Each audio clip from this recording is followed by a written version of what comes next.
Hello and welcome to the Yo Soy Pachamista YouTube channel. Today I have Jay Feldman as a guest. Jay is an expert in bioenergetic nutrition. He's also a resident of Ecuador, which is very cool. And today we're going to be focusing on what is this bioenergetic nutrition or pro-metabolic perspective? Like, what does that even mean? We'll be talking a lot about energy production and carbohydrates and asking questions about if carbohydrates are actually as bad as some people think they are.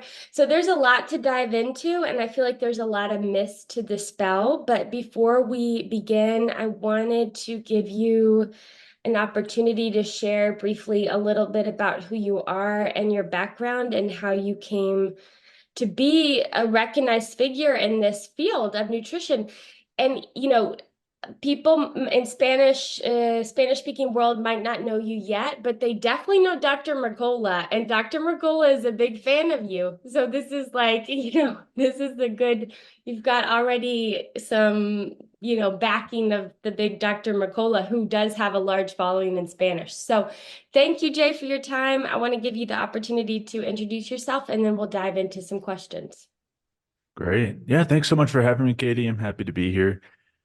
And yeah, so I had an interest in health and nutrition from a very young age when I was in sports and interested in fitness and wanted to eat in a way to support that.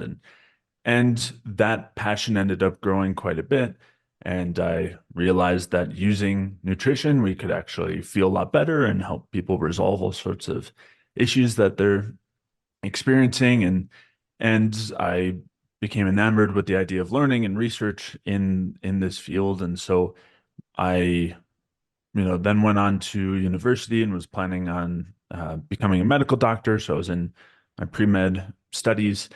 And while I enjoyed some of the science side of things, what I was learning about as far as the approach medically was something that I realized I really didn't align with.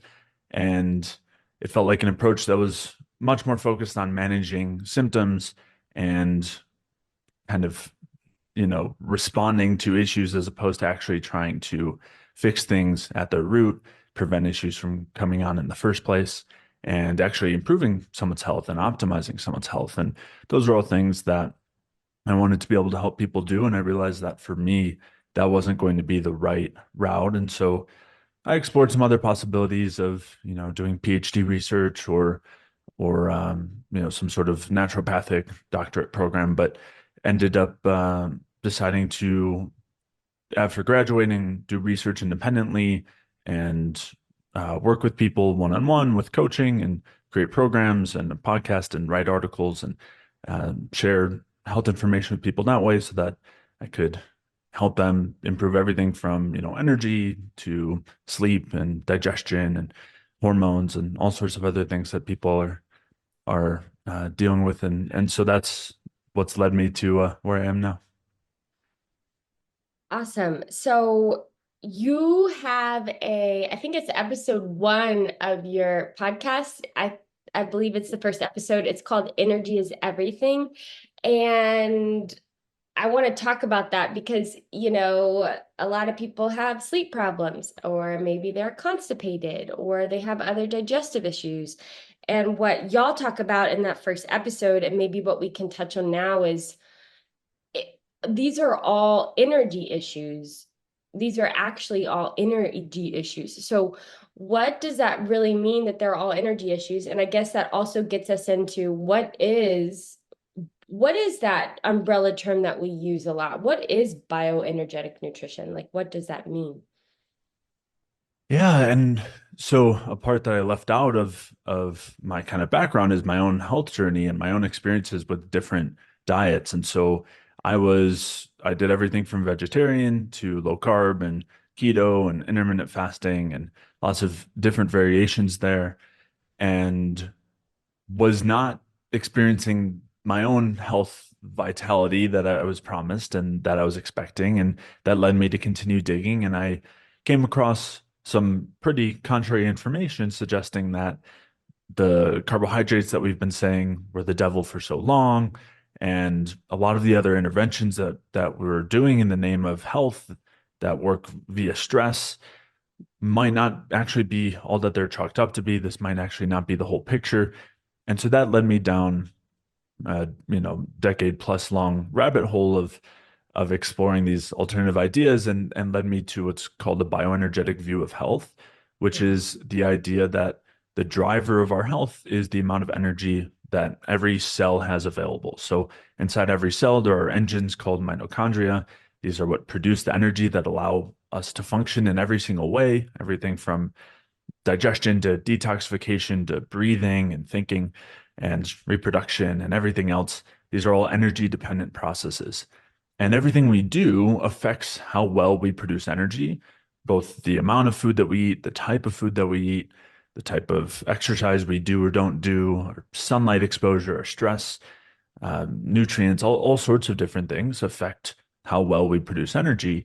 And when we produce energy really well, we have a lot of ATP available to function, to regenerate, to have good intestinal motility, to have proper hormone balance.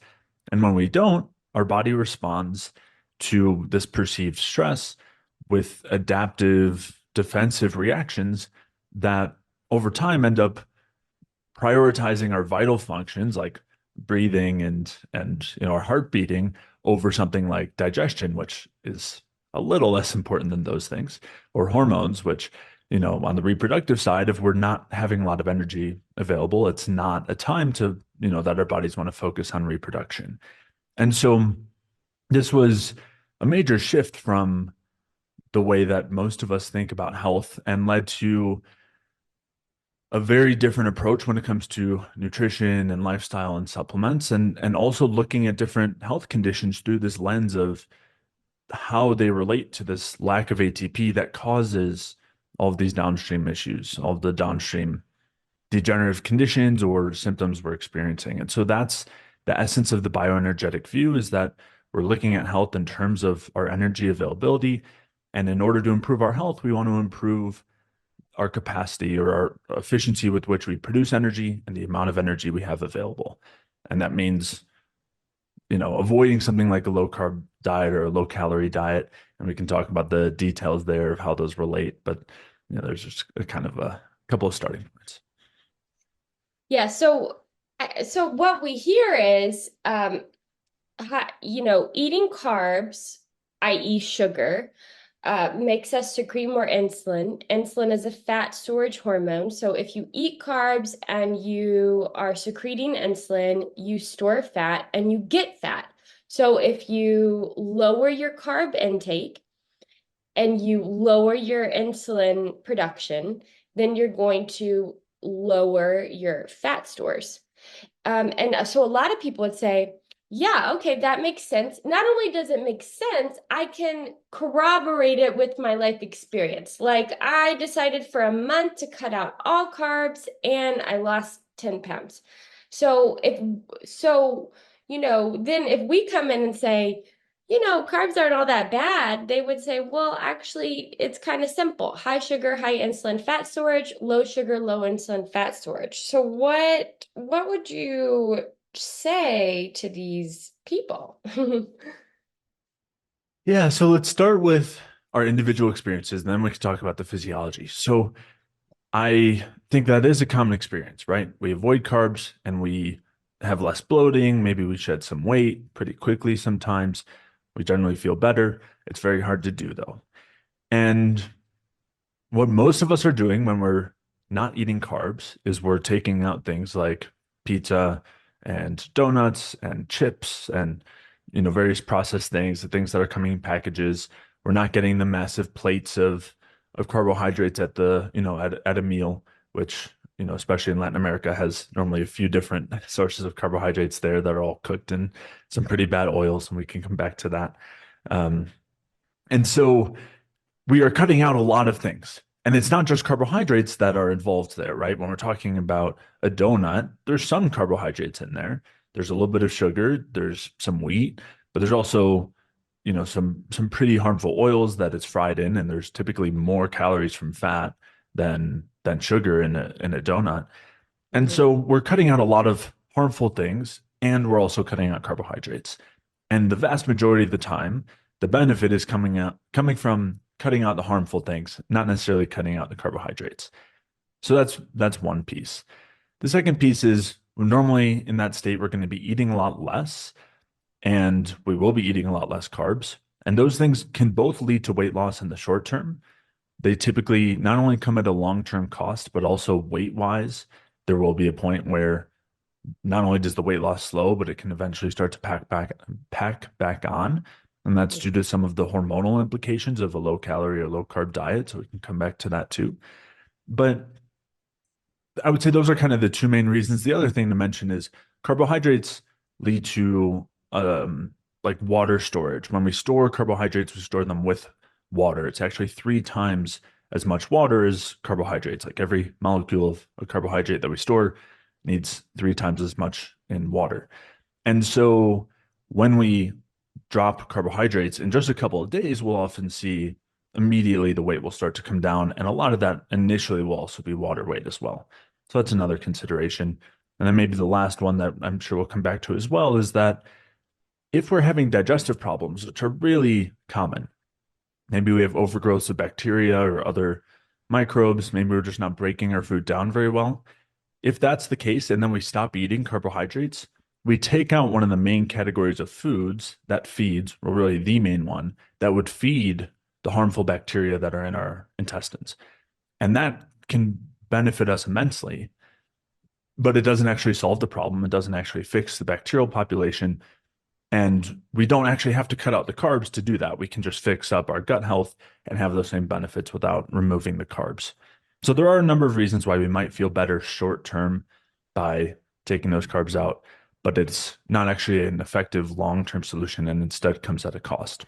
So that's the experience side, and then we can dig into the physiology side as well. I'll let you hop in the first, Katie, if there's anything you want to mention. I will mention one of the most common questions I get is about candida. How do you say candida? Candida. Candida. Candida, yeah, candida. Because so many people are obsessed with candida, like that they have candida. And it's so interesting because like you said, maybe they might feel, well, they may or may not actually have an issue with candida, but taking away the carbs might help them feel better, like prevent bloating, etc. But I guess what you're saying is the longer term costs of our metabolism when we restrict carbs and restrict calories in general, like it will lead us down a path where we're not going to ever optimize our digestion. Like we keep choosing the short term when we do that. I think that's something I really wanna focus on, like the physiology of, okay, I'm doing something short term, but what are the long-term implications for low carb and low calorie? It's also very, very common right now in Latin America. A lot of people intermittent fast and feel really good when they fast. And so that might be, again, this kind of, short-term gain, but comes at there are consequences longer term for our metabolism. Maybe we start by just defining what metabolism is, because I think a lot of people think, oh, like you're skinny, you have a high metabolism. You're fat, you have a slow metabolism. And that's what it is. Yeah. Yeah. And there's some truth to that, but not always, but Yeah. oftentimes there's. Yeah. So if we start by backing up there, our metabolism is basically the process through which we produce energy. So in talking about the bioenergetic view, the idea that we want to maximize how much energy we have available, we want to have a high metabolism, a high metabolic rate. And what most of us think of is that means you can eat a lot and not gain any weight. And that's generally true. There are some exceptions as to why that might happen, but let's just take the average. That is a really good indication is how many calories can we eat and maintain our weight. And what most of us find after lifelong, decades long dieting restriction, whether it's calories or carbs, or I mean, those are really the two main ones. Sometimes it's very low fat as well. What we typically find in those cases, especially the low carb and low calorie side, is over time, we're getting by on less and less food, less and less calories. And we need to keep eating less and less to maintain our weight, or even, to lose weight, especially, but even to maintain our weight, we're eating less now than we used to. And if we try to eat as much as we used to, now we're regaining body fat. And that means that our metabolism has decreased. So that is one of those experiences that I think most people resonate with, and is a really clear example of what's actually happening in the long term when we're choosing the short term weight loss, the short term low calorie crash type diet, which is that our bodies perceive that as really intense stress, right? Our bodies have a lot of sensors that identify how much energy is available, because if there's not energy available, we can't function. That is like the underlying primary currency that we use for everything. Mhm. And so the there are a lot of factors that go in there, but one of the most important is how much fuel is there, how much food is coming in. And so we're really sensitive to that. And when we have less fuel coming in, which inherently means there's going to be less energy available, that is something that our bodies sense. I mean, it's a form of starvation, right? It's a form of not having enough fuel to function and it, to our normal capacity. And that is a very important signal for our bodies. They recognize that this is really dangerous. Like, we really need to make some changes to adapt to this suboptimal environment, because that's, we're always interacting. We could be in a really good, abundant environment, or a more harmful one without a lot of food available or a lot of stress. And so in this more harmful one where there's not a lot of food available, our bodies respond by turning down all of the like their metabolic dials. It turns down the different functions of all of our different systems to conserve fuel and energy so that we can make it for the long term, right? We need to be able to survive. So we are just trying to lose some body fat, but our bodies are perceiving this as an emergency. And while at first we'll lose some body fat, as we turn down the function of all of our different systems, and then we try to eat a normal amount again, well, now our bodies are recognizing, like, we just went through this insane famine, starvation state. I want to hold on to that fuel for later to store as body fat, because there's a good chance I'm going to have to go back into that sort of state again. So we're more prone to regaining body fat while keeping our brain function down, our reproductive function down, our digestive function down, our immune function down. And then we keep doing this yo-yo, and we find that over time, that metabolic rate keeps decreasing. That's our body's response to the kind of starvation stress. And then we end up in this state where we're not feeling good. We don't have a lot of energy for our organ systems to function, our whole body to function, and we're having trouble maintaining a good, healthy weight. Normally, it just gets worse and worse over time. Most modern people are not eating enough. Okay, we're not eating enough food and we're not eating enough nutrient-dense food. And I think that if you tell most people that, they would say, ah, you're wrong. We're definitely eating enough. I think most people are not eating enough and are not eating enough nutrient-dense food. Kathleen, I think her name is Kathleen Stewart. She was just interviewed by the Strong Sisters, and the title of their talk was "You're not fat, you're starving," and like you can be that's what I think that this is like the hurdle to get past in so many people's minds is you can have substantial extra body fat and literally be starving. Your cells are starving for energy. You can also be really thin and be starving. Like I can share the example of me. I I now realize just in the past year or two, I underate my whole life. I mean, I underate my whole life. I had a very cold body, a slow metabolism. I've always been pretty thin, like very thin sometimes. And so nobody would ever look at me and say, look how slow her metabolism is. But I had, classic signs of hypothyroidism, not necessarily because I needed to take thyroid, but literally because the engine of my body didn't have enough fuel to have maintain like a hot, well functioning metabolism. So I now just all the time. And when I talk to people, when I see my sister, for example, she's so busy and she's working and she's got the kids, she grabs a little snack and then 5 hours pass, she hasn't eaten lunch, she feeds the kids, she still doesn't eat. Like it's very, very common that we are that so many of us don't eat enough calories, not even to mention the nutrient density factor, but just not enough. And that I just, oh my gosh, I can't get over that enough because I just think that this is a concept that most people don't really grasp. We think, oh yeah, we've got plenty of food. Yeah, yeah, and most people think or will refer to our current problems as problems of quote overnutrition, right? We're eating too much, and that's the problem. But the reality is our metabolic rates have decreased over time. Our body temperature has decreased over time, right? And that's so you mentioned that in passing here, and that's a really good one that people can key in on because if you want to identify, do you have a low or high metabolism? You can look at how much you eat and how much like at what point you maintain your weight. But if you're feeling cold throughout the day, especially if you have cold hands and feet, you mentioned hypothyroidism as well, which kind of fits hand in hand here. Basically, our thyroid is our metabolic dial that our bodies turn up and down depending on whether they're trying to increase or slow their metabolism. So hypothyroidism just means a slow metabolism. It's not a disease per se. It's just a state that the body is choosing to be in response to the environment. Um, Right. there's tons of other symptoms too if we're having trouble sleeping, as you said, if we have slow digestion, if we have hormonal imbalances, meaning irregular cycles or low libido, tons of different presentations here that are all the result of a low metabolic state.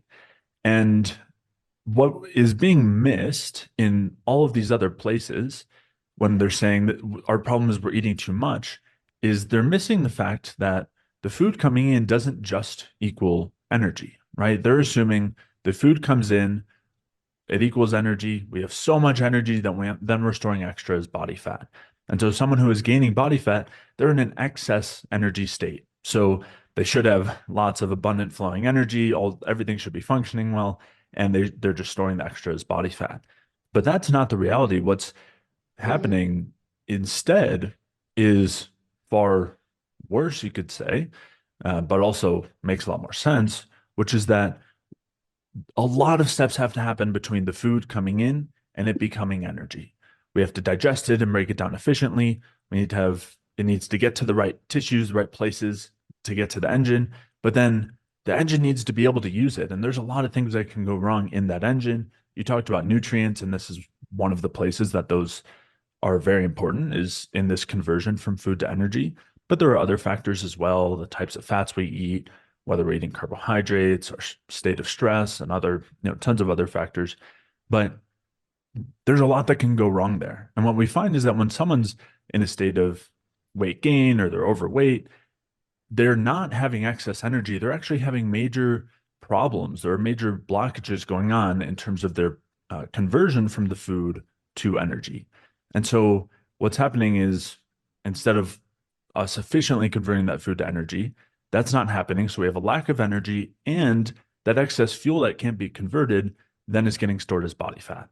So we've got two things happening that we don't want. One is storing food as body fat, and the other is not having a lot of energy.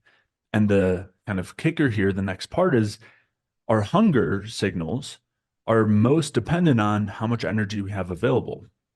Inside of our livers and in the hypothalamus in our brain, we have sensors for the amount of ATP there.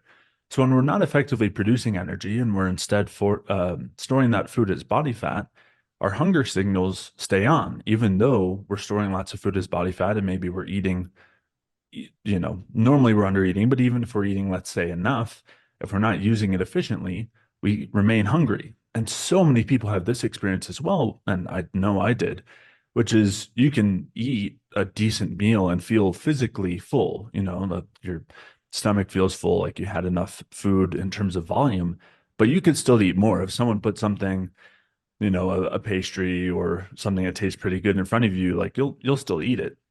And that's because those hunger signals are still there chronically. Like they're still on all the time because we're not actually effectively using the food and converting it to energy. And so that's where we want to put our focus. This is not a too much fuel coming in, and that's not a too much food problem. a major problem is the types of foods we're eating, along with other things. And instead, as you were saying, most of us are eating far too little. Hmm. Yeah.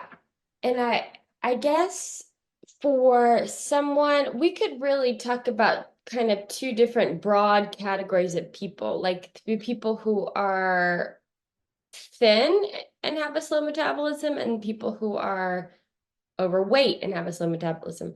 But if someone is listening to us and they are overweight, like actually overweight, they do need to lose weight, and they are listening to us and they're like, wait a minute, I thought what I needed to do is restrict my diet and exercise more, restrict exercise, and they're telling me that I actually need to eat more. I think that's like, what is the physiology of that? I think that I'm what I'm thinking is this person will not believe us. Like, like they're, Yeah. but also it, right? It potentially, we're talking about a longer term plan. It could take a couple of years to get the weight off instead of a month, but it's not going to be the yo-yo dieting thing.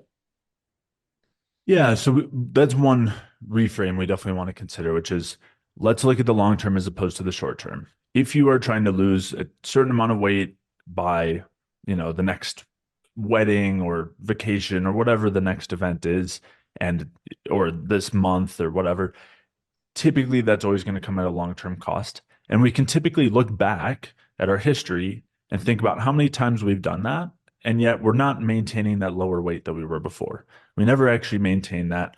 We haven't actually done anything that is particularly successful in the long term. So let's stop, try to make that mindset shift to stop uh, doing something for the kind of momentary result, that short-term result, and instead try to focus on something that not only will work long term and will be a situation where this is the last time we actually lose that weight. We don't have to worry about it coming back on and then losing it again for our whole lives, but also will support our health in the process. Mhm. So there's definitely a mindset shift that has to come in there.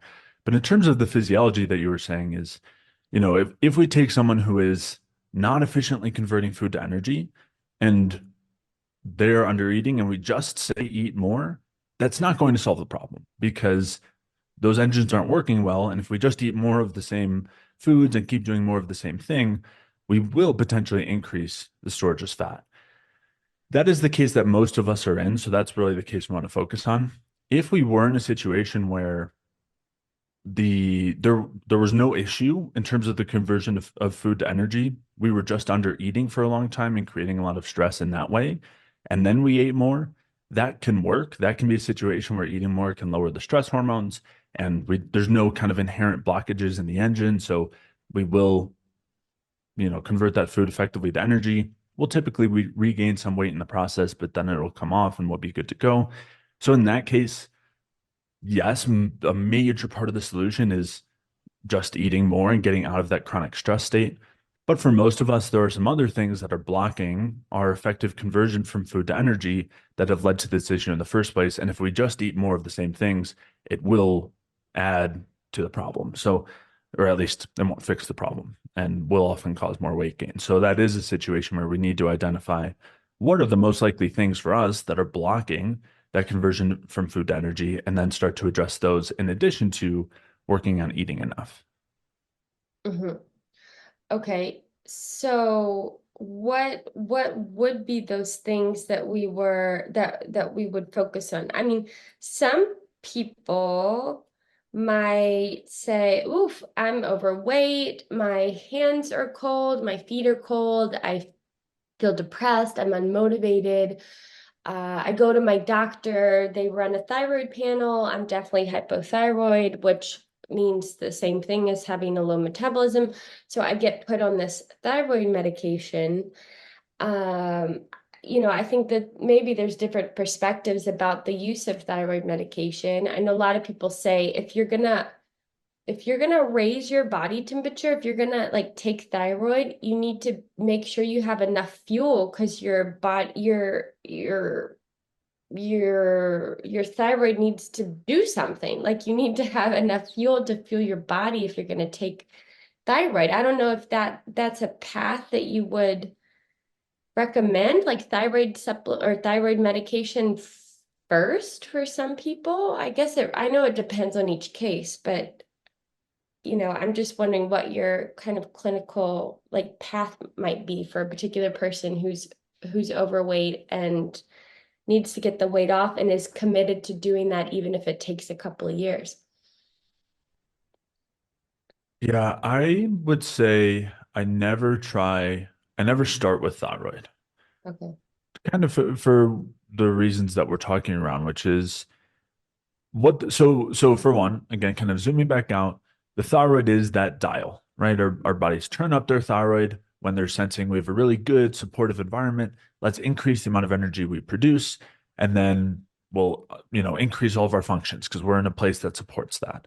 Versus the opposite, which is this environment has a lot of stress, doesn't have a lot of good quality food, we don't have a lot of nutrients. There's a lot of issues here. We're dealing with infections and things like that. So we want to turn our metabolism down and go into more of a hibernation state. That's what the thyroid is there for.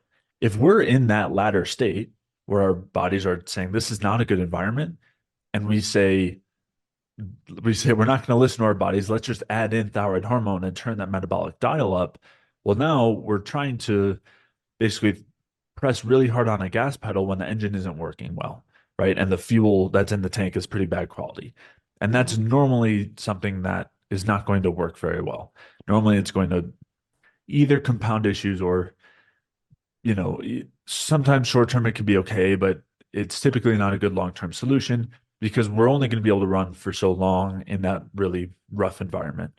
So we always want to fix up the environment first. And when I'm saying environment, a lot of times we think the things around us, but this means the food that we're eating, the amount of exercise we do, our stress, and other things that we're exposed to. So that's always what I would say we want to start with. And then there is a place where we might want to provide some thyroid hormone to help once we've done that, when we know we're in a good environment, it'll help kind of speed the process along. Sometimes we still want to be careful when we're doing it. But basically, if we've had decades or many years or even just many months of a very stressful, like physiologically stressful environment, our bodies have been adapting to that all that time. And that's what's led to the thyroid turning down. And so the moment that we create a good environment, our bodies don't trust that. They're not all of a sudden going to say, yeah, let's crank our thyroid all the way up. It takes some time before they really trust that this is going to be a good environment. And so instead of waiting years for us to really get up to optimal thyroid function, sometimes that's not a bad idea. But if we were to use thyroid hormones, that would be a time when it could help to help speed that process along and kind of adjust that dial, you know, artificially, so to speak. Mm-hmm. Mm-hmm. So this person that is overweight, wants to lose the weight, if they're gonna get if they go to see somebody like you, who has a more bioenergetic approach, they probably will be coached to test their basal body temperature. Let's look at that. Let's measure that. Versus if they go see I say a regular nutritionist or somebody in the functional medicine space or something, they will likely be coached to measure their blood sugar. I guess I feel like there's this two, the low carb keto people are all about measuring the blood sugar. The pro metabolic bioenergetic people are about measuring the body temperature. I've never really heard bioenergetic people say you should measure blood sugar. And when I've talked to the blood sugar group, the kind of people who like wear continuous glucose monitors, and they have it's completely unknown, this whole idea that, hey, maybe you should test your basal body temperature. So I think it's just interesting because if yeah it goes back to this short-term long-term thing. If they go see a functional medicine doctor who has them wear a continuous glucose monitor, they're going to go down that low sugar, low insulin, less fat storage, might work in the short term, but comes with longer term costs for metabolic health. So, are you ever curious about measuring blood sugar? Or what's your perspective on blood sugar? So I think there's a lot of things we can measure that can give us helpful data or information. It's Mhm. not always necessary, but if we're looking at, let's say, longer term measures of blood sugar regulation, like hemoglobin A1C, which is something you can get on a blood test, or looking at like fasting insulin, those can be really good markers of how well we're using glucose. And that's helpful to know. Our basal body temperature gives us typically something similar, which is essentially a proxy for where's our metabolic rate. Basal body temperature is not perfect. Blood glucose measures are not perfect either. They all require that we interpret what's actually going on underneath that is leading to this marker changing. What we never want to do, we want to be really careful about, is saying the blood sugar is high, so sugar is the problem, so don't eat carbs. Or our body temperature is low, this would kind of be the equivalent. So we need to get into a hotter climate and we need to get in a sauna, right? Neither of those are actually getting at why is the body temperature low or why is the blood sugar high. Mhm. And we can use a constellation of markers. And, if someone has them, I think that's always great to have that information, everything from those markers for blood sugar to thyroid markers to liver enzymes, to hormone levels. Those things all give us a clear indication, but we don't typically need all of those. What's nice about a basal body temperature is everyone can test it at home. And along with that and symptoms, right? On the hormone side, how's our libido? If we're women, how's our cycle? What are our symptoms throughout? Um, if like how's our digestion? Are we bloated? Are we dealing with slow motility and constipation? Are we dealing with irritation and loose stools? Do we have heartburn? Do we have headaches? Do we have brain fog? Do we have good energy? How do we feel after we exercise? Those things give us so much information that I think most of us can start just looking at symptoms, and we can do something like a basal body temperature just to check at home and look at our temperature throughout the day, and that can give us really helpful information. I think my only concern when it comes to doing something like a CGM, a continuous glucose monitor, is that most people get caught up in the idea that the blood sugar spikes or the anytime the blood sugar is high, the sugar itself is the problem. The blood sugar is the problem, as opposed to this being a symptom that we are not, that suggests that we're not using the carbs very well. And that's something we want to work on. So we can, if we use it in that way, where we're looking, we have one meal and we see how we respond with our blood sugar, and then a month later we check it again. That could be a really helpful. I mean, it's basically like a glucose tolerance test. It's identifying how well do we metabolize glucose. That can be helpful information. If we're using it to say, anytime my blood sugar spikes, I need to not eat that food anymore, we're looking at it backwards. And that's something that I would really hesitate around. And that's normally why I don't think, from the way most people are going to read a CGM, it's not, it's actually counterproductive. Right. And if you were to use this CGM, then you would realize too that on the days when you are stressed out, like you're running late to work, your blood sugar is going to go up. Like there's a lot of things that affect your blood sugar that aren't just carbohydrates. Or for me, for example, and I know Ray Pete is such a big fan of coffee, but if I drink coffee, 24 hours later, I'll still have elevated blood sugar. It's just too much of a, it's just too, I just can't do coffee, you know? So it's super interesting that there's like to notice how your blood sugar is impacted not just with carbohydrates. And that's the whole stress management piece, that comes into it. Totally. And that's great. Like this is a good example of, if you're recognizing on the stressful days your blood sugar is higher, that's really helpful information. And so if we're going to use a CGM that way, I think that's great. Again, most people are seeing the higher blood sugar and they're blaming it on the carbs that they're eating and not looking at what's going on underneath. And that's, I think, where we run into issues. And maybe this is a good transition to talking about blood sugar regulation and insulin and stress hormones, which we had kind of touched on briefly before. And I think one of the most important things to talk about there that is not talked about at all in that low carb space. And I was in there and I was doing keto. Like I know all the talking points. Like I've been there. Yeah. And one thing that we talk a lot about the harms of stress and we talk about the harms of cortisol, right? Everyone knows cortisol is the bad guy. You know, not only is it produced when we're stressed, but it'll cause weight gain, it'll cause immunosuppression, it'll decrease your testosterone and progesterone. I mean, it's the bad guy or a bad guy for sure. And one thing that's never talked about is what cortisol's actual role is and why we produce it during stress and some of the best ways to actually decrease it. Normally, when we talk about decreasing cortisol, we're talking about trying to relax, trying to decrease the stress, maybe taking some magnesium. But those things are all several steps away from what cortisol is actually doing. Hmm. So cortisol and the other stress hormones, which are epinephrine and glucagon, and there's others, but we'll just focus on those.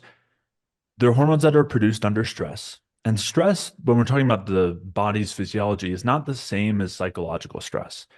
Psychological stress, we have some deadline that we're trying to reach, or we're late for something, or we're having an argument with somebody. Those things can be psychologically stressful and they can cause physiological stress. But there are other things that cause physiological stress too. Physiological stress is basically what happens anytime our immediate amount of energy that's available, the ATP we have there, gets depleted. So anything from like exercise, once we exercise for a little bit, we'll release a lot of stress chemicals, including cortisol. Or if we fast, if we're doing intermittent fasting, we're not getting our breakfast in the morning, if we just go too long without eating, or if we do have, let's say, a significant argument that causes our brain to use lots of glucose as well, all of these things will cause a low energy state in the moment. They'll cause basically an energy deficit. And the stress hormones get released to fix that. They're basically our emergency kind of backup system that say, right now, we need some extra energy and we need it fast. And so they stimulate all of the energy production processes in that moment so that we have enough energy to keep doing our exercise or keep living and walking or arguing or whatever it is that we're doing. And it's great that we have these things short term, but long term, they do have all those negative effects, right? They actually will long term slow down our energy production so that we store more as body fat to protect us against future stress. So we have that fuel. It'll turn down our reproductive hormones, it'll turn down our thyroid hormone production and conversion, all in the name of trying to basically prepare us for future stress so that we turn our metabolism down, we have our energy reserves. That's the idea. Now, coming back to blood sugar, the kind of bloodstream is the main place that we transport our fuel, whether it's sugar or fats. And so when we're in a short-term state of stress, the stress hormones that get released will increase blood sugar and increase also fat in the blood to provide that fuel so that then the cells can produce more energy. Well, with that in mind, the number one way that we can turn down the need, we can basically turn off the stress hormones and prevent the need for them, is by providing fuel.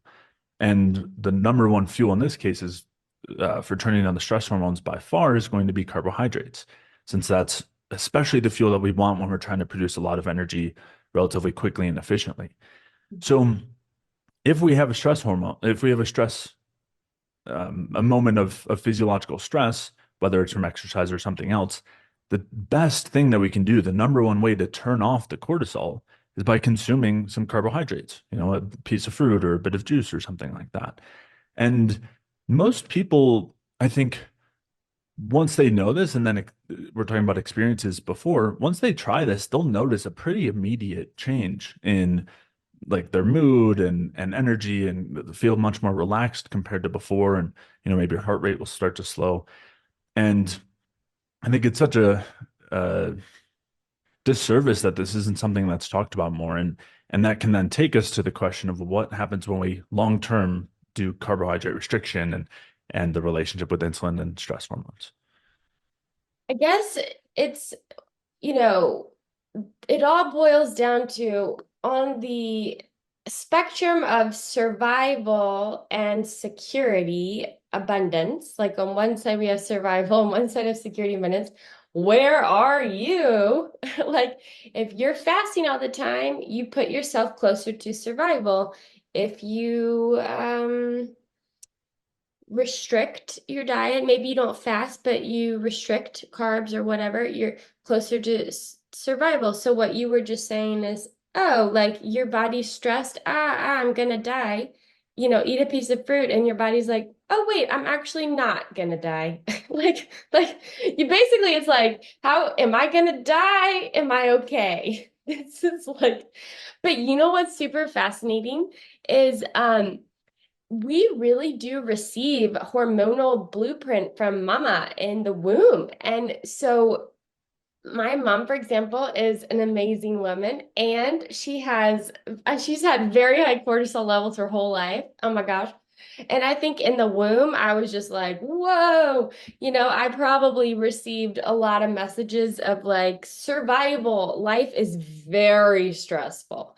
So, probably I came out of the womb pretty with a low metabolic rate from the get-go, and I think a lot of us are like that too. So it's super interesting, right? Because then if we're from the get-go coming out on closer to this survival, I'm gonna die, it takes a lot of work to, as an adult, to heal yourself and move closer to, oh, I'm not gonna die, life's okay. And what's fascinating is like most people, they want to do the work, like the trauma work and all this stuff, but like that work is kind of, it's like more effective if you're just also well nourished. Like I always say, like a nourished body is a safe body. So it's like you can't really talk about doing the all that work if you don't also nourish yourself physiologically, Yeah, absolutely. Absolutely. And I know you talk about how there's this intimate relationship between what's going on psychologically and physiologically. And I can't tell you how many times I've worked with people who are nourishing themselves more and find that they're able to confront things that they weren't able to prior. They're able to work through emotions easier or even just at all when before, they're kind of were stonewalled toward it. I mean, we need to feel like we are in a comfortable environment to even be able to address something like our emotional state. So, when you're running from the tiger, that's not the time to explore, what our relationships and our emotions. Right. There's more important things at hand. So, uh, yeah, I've found that as well for sure. Yeah, it's super fascinating. Because again, yeah, we could go all day into the literature and study physiology and all this stuff, and it is helpful sometimes just be like, well, it's really about like, am I living in survival or am I living in security and abundance? It's very helpful. And yeah, super interesting. So okay, another sign for your body of abundance and security is that you have replete levels of micronutrients. Like, do you think, I'm thinking back to that person we were talking about, like, okay, the overweight person who is committed maybe for a couple years to, in a healthy way to support their metabolism and lose the weight. Would it also be, I mean, would that person feel benefits in their body and experience benefits just by adding in more nutrient dense food? Because we're probably really deficient in some of the fat soluble vitamins and the B vitamins. Like I think about micronutrient deficiencies and how they affect metabolism and specifically in how we metabolize carbohydrates. Definitely. Yeah, definitely. And I would say it is up there with the other nutrients, right? So we're talking about carbohydrates. Carbohydrates are a nutrient, and not having enough causes some major issues. And along with that, yes, we need micronutrients too for not only being able to metabolize those carbs, but also for hormones and detoxification and immune regulation. Digestion, so many things require vitamins and minerals. And so, yes, that is a huge part here is we're talking about increasing carbs. And when it comes to those sources, we're not talking about the donuts. We're not talking about, just granulated table sugar. Ideally, we want to be adding in carbs that have lots of micronutrients, like fruits and good quality starches, but also other foods as well, right? We want to make sure that we're consuming protein sources with lots of micronutrients, whether we're talking seafood or organ meats. And we want to make sure that we're consuming fats that, again, I mean, I guess are more nutrient dense. Really, for the most part, we're not going to be getting much in the way of micronutrients from fats. We really just want to make sure we're getting the stable fats that work well with our physiology. So that's a little separate, but yeah, I mean, the micronutrients can make a huge difference with all sorts of different issues and symptoms. Yeah. Do you have thoughts on macronutrient ratios? I do feel like a lot of people listening are going to be like, okay, well, tell me how many carbs should I eat? How many grams or what percentage of carbs should be in my diet? Like, what is the key to the macronutrient ratio? How many carbs, how many protein, how many fat in my day? I know that the answer is probably not just one, that's the whole point, but what are your thoughts when someone comes to you with a question about macronutrient ratios? So I'll provide some ranges, and ranges are important because, as you were saying, there's no one size fits all. There is not a certain amount of carbohydrates that is perfect for everybody. It really varies on what our needs are, and we can talk about how to identify that. Mhm. But the other thing I'll mention before I talk about the ranges is if you're coming from having a diet that's 8% carbohydrates, 5 or 10% carbohydrates, and I say, let's get to 50%, that does not mean that we want to do that tomorrow, right? This is something that maybe that is our end goal, is something around that range, but we really want to do that slowly, carefully, incrementally. We want to look at how we feel. We want to look at changes in our body temperature and our symptoms. How's our energy, our mood, our irritability? How do we feel when we move and exercise? How's our digestion? And there's two reasons for this. One is we want to make sure that we're able to use the food that's coming in, right? We don't want to just keep adding more and more carbs if we're not actually using them effectively. And if we're not using them effectively, we want to figure out why that is. The other piece is that maybe we're eating certain types of carbs that, for one reason or another, we don't digest well. Maybe they're feeding a lot of bacteria. We've got a lot of bacterial issues. Well, that might not be the best carb source for us. And we might want to try a different one for right now and also work on our digestion. So paying attention to something like bloating, gas, motility can give us a lot of clues as well when we're making some of these changes. So a lot of caveats before I provide any actual ranges here, because you know we never want to just take some kind of blanket recommendation and just start that right away. We want to look at our context, our physiology, how we feel, and work in that direction, and continually test and evaluate and experiment and Mhm. and move forward in that way. So, how would someone go about self-assessing? I know we'll talk about some potential ranges.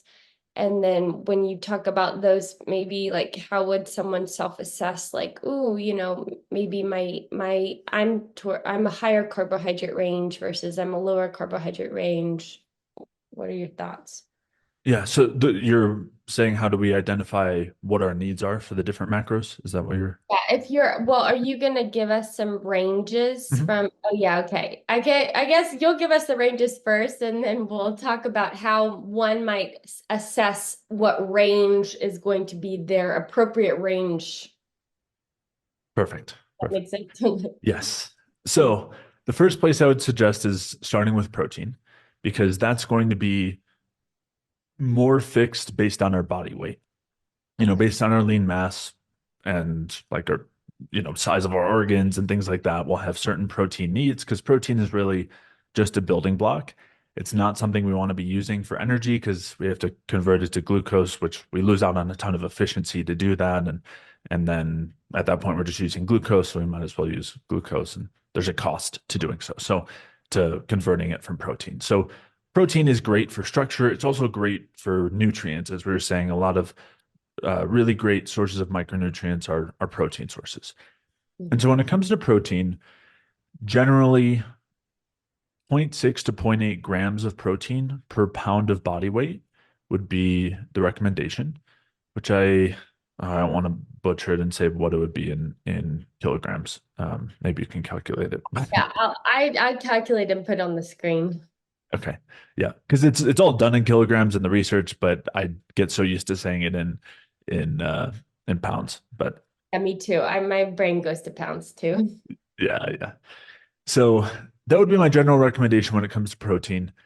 The ranges there might vary. If we are looking to lose a lot of weight, let's say we're trying to lose, 50 pounds or something, then we might want to tweak our protein needs down a little bit because we don't have as much lean mass, so we don't need quite as much as that zero point 0.6 to zero point 0.8 grams of our current body weight.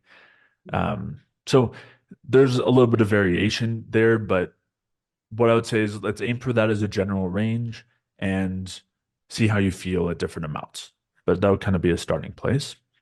And Mm-hmm. normally that comes out to somewhere in the 15 to 25% of total calories.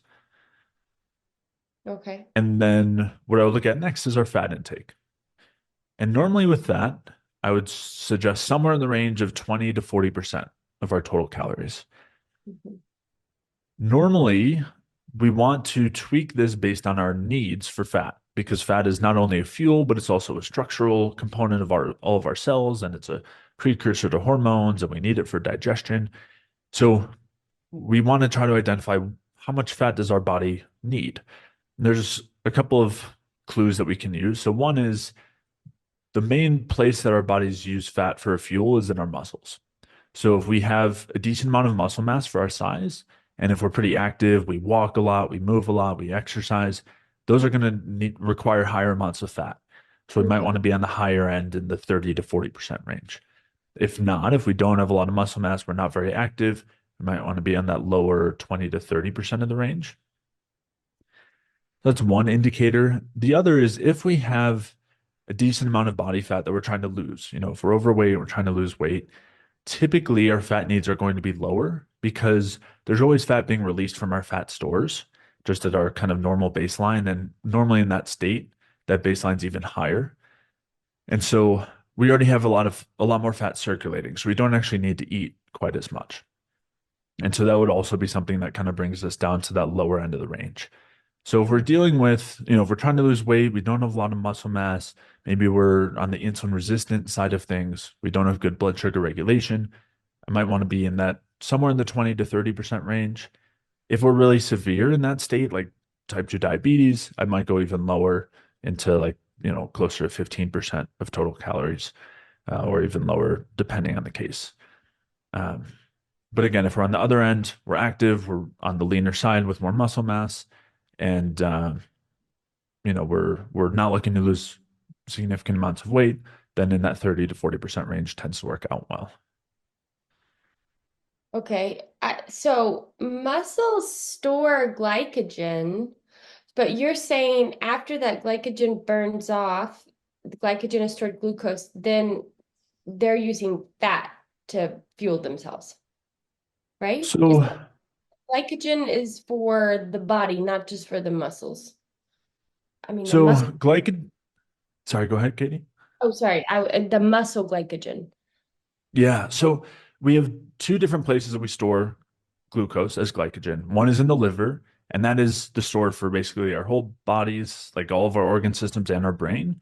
And then the other place is in our muscles. The glycogen in our muscles doesn't get shared with the rest of the body. It really just stays in the muscles for when the muscles need it. But our muscles also will store fat, and they'll also use fat from the blood.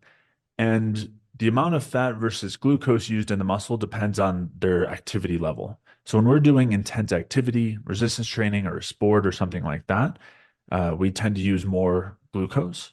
When we're doing lower level activity or we're at rest, we use mostly fat. So if we're walking or just at rest, but we have a lot of muscle mass, then we have higher fat needs because that's what our muscles are using during those times. If we're just kind of generally more active. If we're doing really intense activity, it's going to be still some fat, but a bit more on the carbohydrate side as well. Does that make sense? Yes, it does. It does. Okay.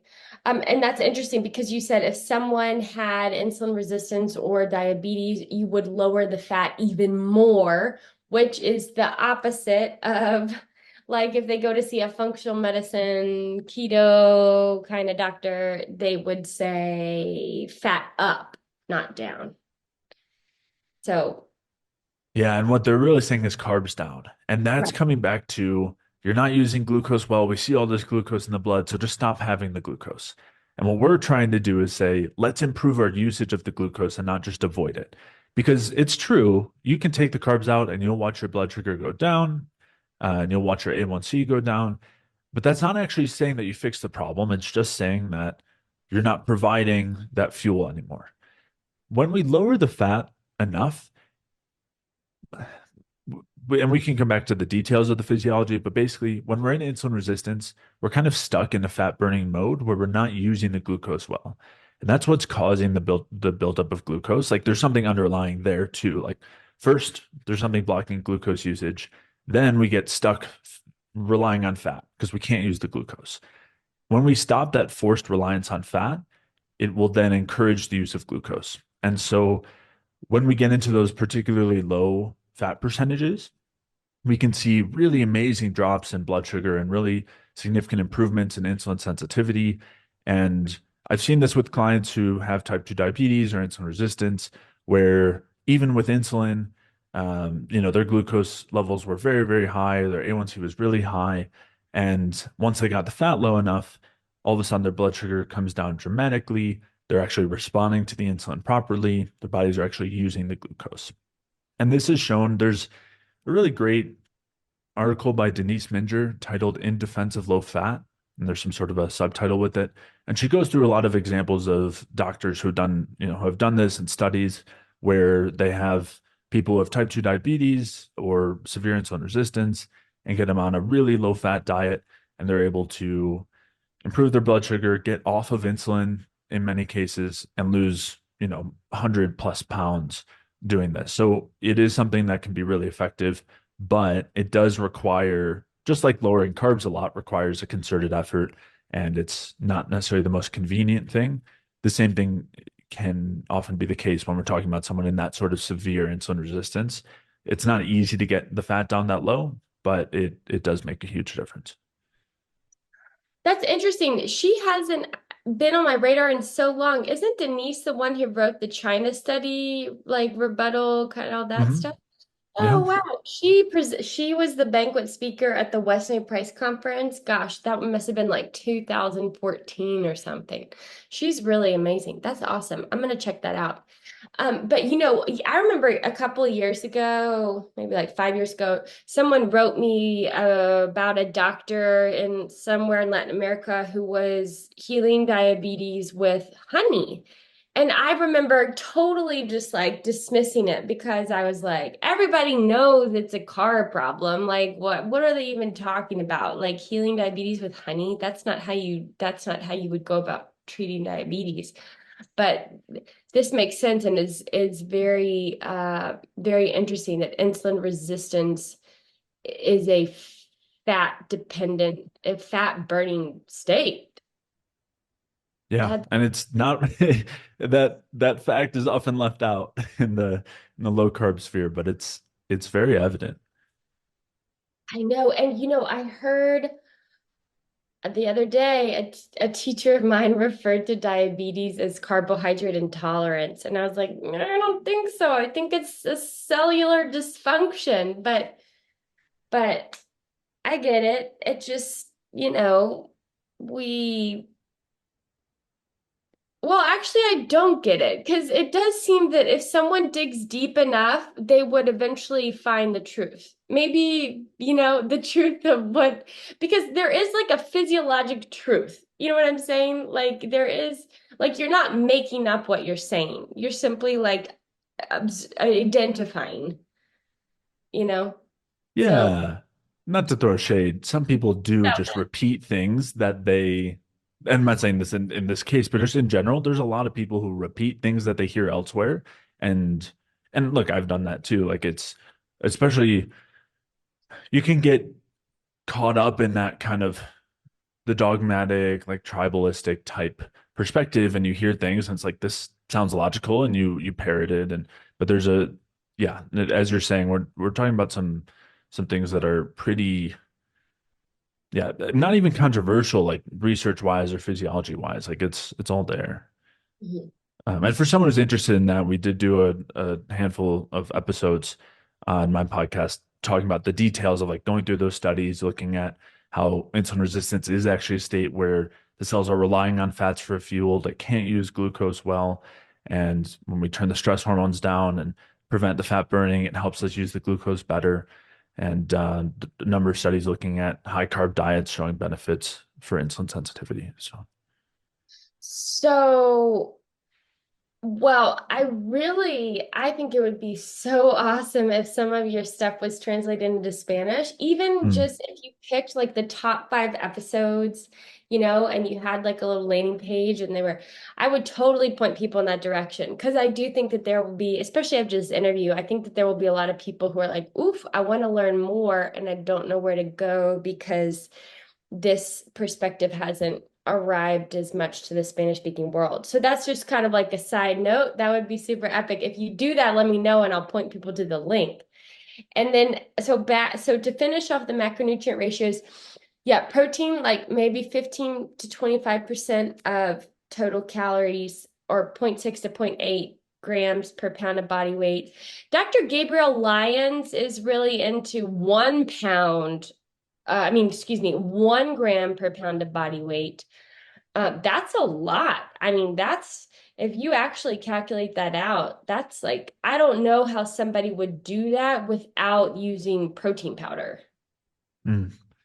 Yeah, it's a lot. And also when we're getting to that point where we're eating a lot of protein, it's really filling, as you're saying, like and generally uncomfortable. And then it displaces us getting enough carbs and sometimes fats as well. I think there are costs to excess protein. When we're not using it structurally, we have to process it into other things. Like we don't have a store for it like we store glycogen. It has to be either used for structure or we have to convert it to glucose or like kind of clear it out and we end up with excess ammonia and things like that. So I do think excess protein is a concern. It's not something where more is better, which in a lot of the diets it's like protein and lettuce, that was like kind of the classic like carbs are bad, fats are bad, so just, chicken breast and salads. But yeah, I think there's a quite a few negatives to that, and it's not necessary either. Like in the studies that have led to me suggesting that zero point 0.6 to zero point 0.8 grams per pound, I mean, they're looking at athletes, they're looking at people who have like the highest protein needs for their body weight, people who are doing a lot of resistance training, and they're finding there's no benefit to building muscle or other like anything else measurable when you're getting more protein than that. So. Okay. Yeah, so protein 15, 20 to 25%, fat 20 to 40%, and then carbs would be the rest, which if I do the math, what would that be? Like, let's So see. on the low end, it would be 35%. I would really try not to go below 40. And then, on the high end could be if someone's going very low fat, I mean it could be 70%, but probably more like 60 in most cases. Okay, 35 to 60. Um, okay. And Hmm. normally that would kind of, as you said, fill in the rest. So if we figure out our protein needs, figure out our fat needs, then we fill in the rest with carbs. Now, again, if someone's coming from 10 or 15% of their calories from carbs, I would highly recommend not jumping to 60%. We want to make some gradual shifts there. And that also gives us the opportunity to address other things that could be going on. As we were saying, if someone's severely insulin resistant, we might want to drop that fat low, but that's also not the first thing I do there. Because if we're flooded with endotoxin from bacteria and bacterial overgrowths in our gut, that alone can cause insulin resistance. And it's found in metabolic syndrome and type 2 diabetes and cardiovascular disease. You see elevated levels of endotoxin, these bacterial compounds, due to overgrowths and intestinal permeability and poor gut health that leads to the absorption of endotoxin, which directly blocks our capacity for producing energy, directly blocks those engines. So before starting with just dropping the fat down, let's make sure we're addressing these other more fundamental areas as we're slowly bringing those carbs in, and we might not even need to do something like that. So endotoxins are toxins that are produced by bacteria in your gut. and there's always bacteria in your gut, so you're always exposed to endotoxins. But what you're talking about is endotoxins that are produced maybe in excess and by strains of bacteria that are not necessarily friendly to our microbiome. Yeah. So there's two primary concerns that lead to the excess endotoxin, maybe even three. So one is too much bacteria. And that normally when we have an overgrowth, it's not just there's more of one type than others, like it's just the wrong type that's high. It's more so that there's excessive amounts of total bacteria and it's the wrong types. Like both of those things typically go hand in hand. So when we have a lot of bacteria, we have a lot of endotoxin, and the amount makes a big difference there. Another piece is where the bacteria are. So we shouldn't have any bacteria in our small intestine. They should be in our large intestine. And when we don't break our food down well, or it doesn't move quickly through our intestines, like we don't have good motility, the bacterial population creeps up higher and higher. And that then means that not only do you have much more bacteria, and not only are they higher up in the place that we absorb our food, so we're more likely to absorb the endotoxin as well, but also now everything we eat is more likely to feed them. And then that adds to that problem of more bacteria, but also more endotoxin production from the actual feeding of the bacteria.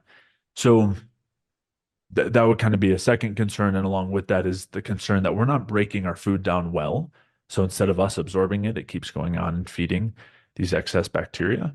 And then the third is normally in that state, there's a lot of inflammation going on in the intestines, and that causes more permeability, which allows for more absorption of the endotoxin. So those are a few of the main factors. There are some others too, but the all of those things are it's very common for those kinds of things to happen when we're in a low metabolic state, because low metabolism typically leads to low stomach acid, poor bile flow, slower motility, and leads us to be very susceptible to this situation. It often typically also involves lower immune function, which is important for keeping the harmful bacteria at bay. And normally, if we've gotten to that place, we're probably eating foods that aren't ideal gut-wise either. So on the flip side, if someone has a healthy gut, because I know that's what you're saying, like is there endotoxin in that case too? Normally the overall bacterial population is much lower, and it's not at all in the small intestine. It's just farther down in the large intestine. And we're going to feed them a little bit with the healthy, quote unquote fibers and the fruits and cooked vegetables and things that we're eating. So we will feed them a bit, but they're much farther down. Not all those bacteria produce endotoxin. There are some variations there, and the overall amount is going to be much less. And our general state of inflammation in the gut is going to be much less. So the permeability is not as much of an issue. So there's a pretty big difference between the amount of endotoxin we have in an unhealthy state of the gut versus a healthy one, even though there's still going to be some bacteria in the healthy one too. Right. And most people, when presented with what they consider to be symptoms of excess bad bacteria in the gut, or like I said, so many people are really into the candida thing. Mm. Um, they want to know, like I got an email yesterday. This guy wanted to know if he should take oil of oregano to kill the bad guys. So again, it's like a shifting of perspective of energy is everything, and there is a metabolic energy issue that has to be addressed no matter what you choose to do in the short term with killing the bad guys. And you have to be careful. It's like what we've said over and over again, like short term choices that temporarily get rid of symptoms can have longer term consequences. So if we're going to choose to do something short term, which I would not take oregano oil internally, like, but if someone chooses to do that, we have to do it like understanding that could have consequences for longer term, and it's not where the main focus should be, which the main focus should be on metabolic restoration. But honestly, a lot of this stuff gets kind of complicated because each case is so individual. Definitely.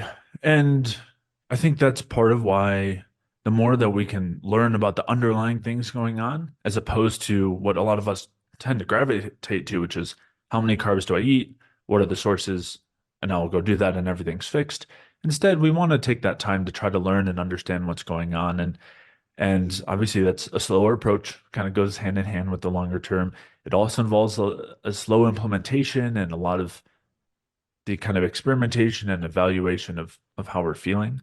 But when it comes to something like candida, it's a really good example because there is a situation where we need help killing off candida for sure. But as you're saying, that's not an ideal starting place. And most people who have had chronic fungal or bacterial issues, but if we're just talking chronic candida, they've probably tried to kill it off not once, but probably multiple times, and it's typically still there. And that's because we're not getting to the foundations of what led to that in the first place. When it comes to candida, one of the things that leaves us most susceptible is a low body temperature. So we were talking about that before, but fungus in like the types that affect us does not like low body or high body temperatures. If we're able to maintain high body temperature, that alone helps to prevent the candida recurrence and growth in the first place. Mhm. So there's things like that to consider. Also, we were talking about digestion, and if we don't break down even, let's say, the protein that's coming in, that's going to then feed bacteria as well. So we can try to clear the bacteria out, but then we just keep refeeding them when, after we stop whatever antimicrobial we're using. So there might be a situation where we get our metabolism up, our body temperature's up, our immune function's better, our digestion's better, our symptoms are a good amount better, but maybe we're still having issues when we consume certain fibers or certain carbohydrates. In that case, maybe we would want some extra support clearing out those overgrowths. I do think that there's a situation where that's appropriate, but we want to make sure that we have checked those other boxes first. Otherwise, it's not really going to help us, very likely. So. Right. I want to be mindful of time. I'll close this out pretty soon, but I do think people are going to want to know what would you recommend for clearing out overgrowth?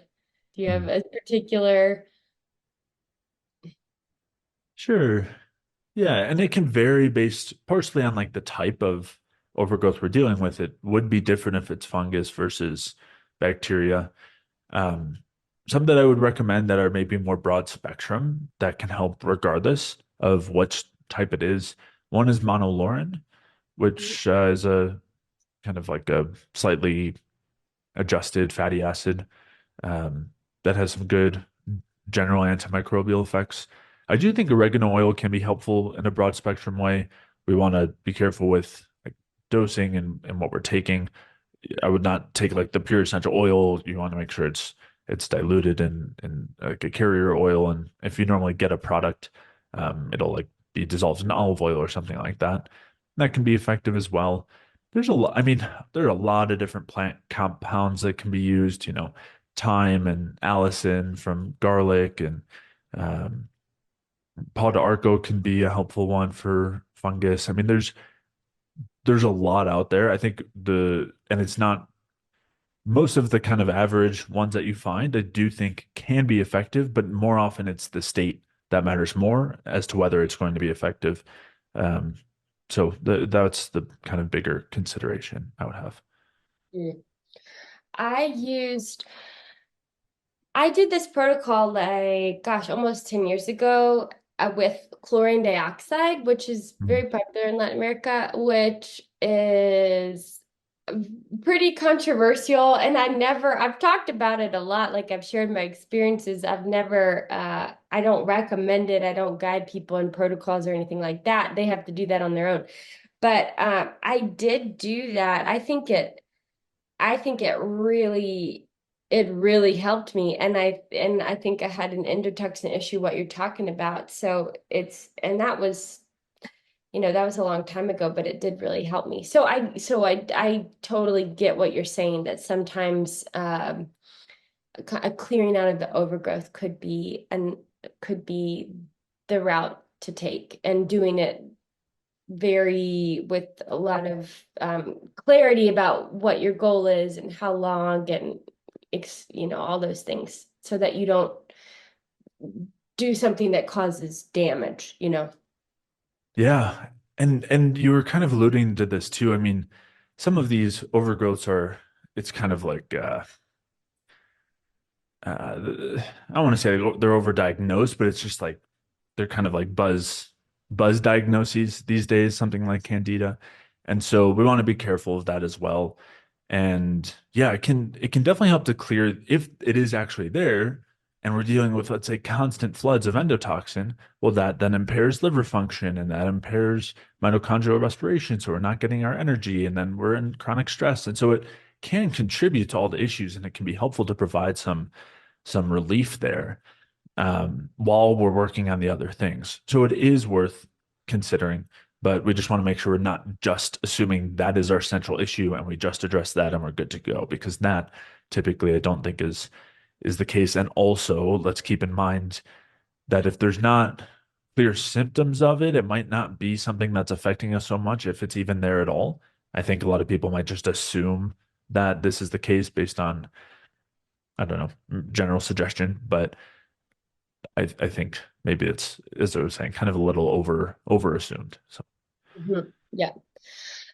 So as we close out, we've talked about so many different things today, and I think a lot of people listening will say, oh, yes, my metabolism definitely needs to be healed in some way. Like, where do I start? Like, where do I start? And again, I that's a hard question because everyone's path is so unique. I know you do have a course. That would be really awesome if it was in Spanish, because that would be a good place to start. But do you have like maybe one or two tips for someone that's like, I know I'm unwell. I could be better. I could definitely have more energy. I want to heal my metabolism.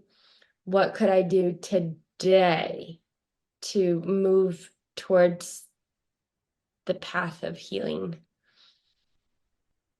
yeah, so as you're saying, so much of this is individual. So I could say something like eat more fruit, but maybe someone's already eating fruit, or maybe the fruits they have available, they don't digest well. So there's always caveats.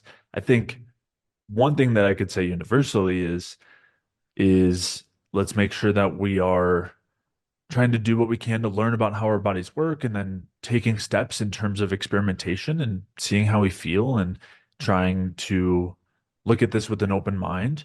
I think that's the most important. Those things are kind of our North Star. But as far as some specifics go, if we assume maybe someone's coming from a lot of the typical dietary advice, I would say let's make sure we're not blaming carbohydrates for other issues going on, and let's bring in some whole fruit that we digest well, and maybe some potatoes or white rice or other starchy foods that have a lot of nutrients as well and digest easily. And those kinds of things can make a big difference. One thing we talked about a lot was long-term mindsets versus short-term. So I think that's central here as well, is let's try to evaluate what sort of things we're doing for the short term and start to make some shifts there, so that we're not doing something that works for a bit, but we know it's not going to work long term and comes at a cost and makes things worse over time. I think those would be some important starting places. And then I do, so you mentioned my course, and the course is all written material as well. So obviously, I know like something like Google Translate is not ideal, but there is, it is an option for written material, and I can, try to get by on my Spanish on consultations and things like that. But a good starting place that is free and does not involve, purchasing a program. I do have a food guide. It's called the Energy Balance Food Guide, and it lists foods on a spectrum based on how well they support our metabolism, which ones we might want to be more careful with in terms of our digestion, in terms of whether it's carbohydrates or fats or, all sorts of different things. And that could be a good starting place. It is in English, but it's there's just foods. It's not really much other text. So translating should be pretty simple. And maybe I can see about getting a Spanish version. But at least for now, the English version is available at jayfeldmanwellness.com/guide for free. So that can be downloaded. Okay, awesome. I will link to that. And then in the future, if you have other resources in Spanish. I will link to them as well. And I really appreciate your time, and I appreciate all the work you're doing because it's just so important. It's just it's really, really important. I think a lot of people have really long health journeys that bring them through a lot of restriction and and that are survival based. And I think you're really helping people move closer to what it means to like embody your body with more security and abundance and hopefully peace, you know? So I hope thank you. so. Yeah. Yeah, thanks for saying that, Katie. I appreciate it. Yeah, I appreciate your time so much, and I will be so happy to subtitle the interview and share it with my audience. I think it's going to be really awesome. You're going to be the pioneer in Spanish of bioenergetic nutrition.